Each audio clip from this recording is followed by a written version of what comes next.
আসসালামু আলাইকুম। আশা করি সকলে ভালো আছেন। দীর্ঘ ১৭ দিন পরে আমাদের ইউরোপিয়ান হোয়াইট জায়ান্ট কটনিক্স কোয়েলের বাচ্চা ফুটে বের হলো।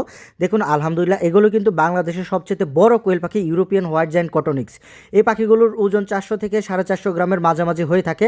আলহামদুলিল্লাহ বাচ্চাগুলো আমি সুন্দরভাবে গুনে একটি ক্যারেটের মধ্যে ভরতেছি এবং এই ক্যারেটকে নিয়ে যাব আমার যেখানে ব্রুডিং ঘর, সেখানে মূলত এই বাচ্চাগুলোকে ব্রুডিং করতে হবে।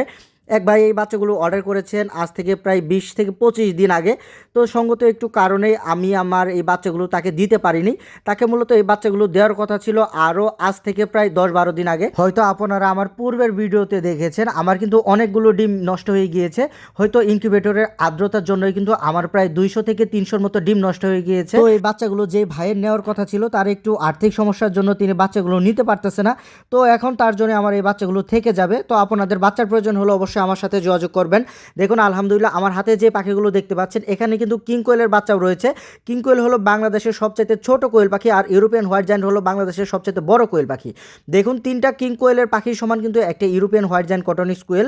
আপনারা এই ইউরোপিয়ান হোয়াইট জায়ান্ট কটনিক্স পালন করতে পারেন। এগুলো কিন্তু এখনও শৌখিন পর্যায়ে আছে, কিন্তু এই পাখিগুলো কিন্তু কিছুদিনের মধ্যেই এই পাখিগুলো কিন্তু বাণিজ্যিক আকার ধারণ করবে। এখন কিন্তু বাচ্চার দাম অনেক কম, সেই সাথে কিন্তু ডিমের দাম অনেক কম। আমরা যখন বাচ্চাগুলো খামারে এনেছিলাম একদিনের বাচ্চা এনেছিলাম ৪৩০ থেকে ৪৫০-র মধ্যে। এখন কিন্তু বাচ্চার দাম অনেক কমে গিয়েছে। তো আপনাদের বাচ্চার অথবা ডিমের প্রয়োজন হলে অবশ্যই আমাদের সাথে যোগাযোগ করবেন।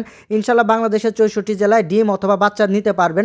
আমার এখানে যে আরও পাখিগুলো দেখতে পাচ্ছেন এগুলো হলো কিং কোয়েল, বাংলাদেশের সবথেকে ছোট কোয়েল পাখি।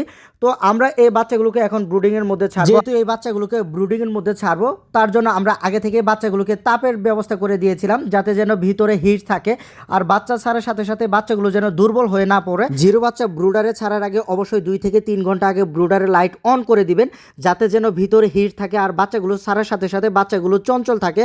আপনারা হাঁসের বাচ্চা, মুরগির বাচ্চা অথবা কোয়েল পাখির বাচ্চা ব্রুডিং করেন না কেন, অবশ্যই 2 থেকে 3 ঘন্টা আগে ব্রুডারে লাইট অন করে রাখবেন, ভিতরে হিটের ব্যবস্থা করবেন। যাই হোক বাচ্চাগুলোকে ব্রুডিংয়ে দেওয়ার পর উপর দিয়ে ঢেকে দিলাম। এখন আমি আপনাদের দেখাবো আমার এখানে যে 30 দিনের কোয়েল পাখিগুলো রয়েছে ইউরোপিয়ান হোয়াইট জায়ান্ট কটনিক্স, এর অবস্থা কেমন দেখুন। আলহামদুলিল্লাহ এই পাখিগুলোর বয়স কিন্তু আজকে 30 দিন। আপনারা এই 30 দিন বয়সের পাখি ইনশাল্লাহ আমার কাছ থেকে ক্রয় করতে পারবেন বাংলাদেশের ৬৪ জেলায় অ্যাডভান্স পেমেন্টের মাধ্যমে। আজকে এই পর্যন্ত। কোয়েল পাখি অথবা মুরগি পালন সম্পর্কে শিখতে চাইলে অবশ্যই আমাদের চ্যানেলে চোখ রাখুন। সকলে ভালো থাকবেন। আসসালামু আলাইকুম।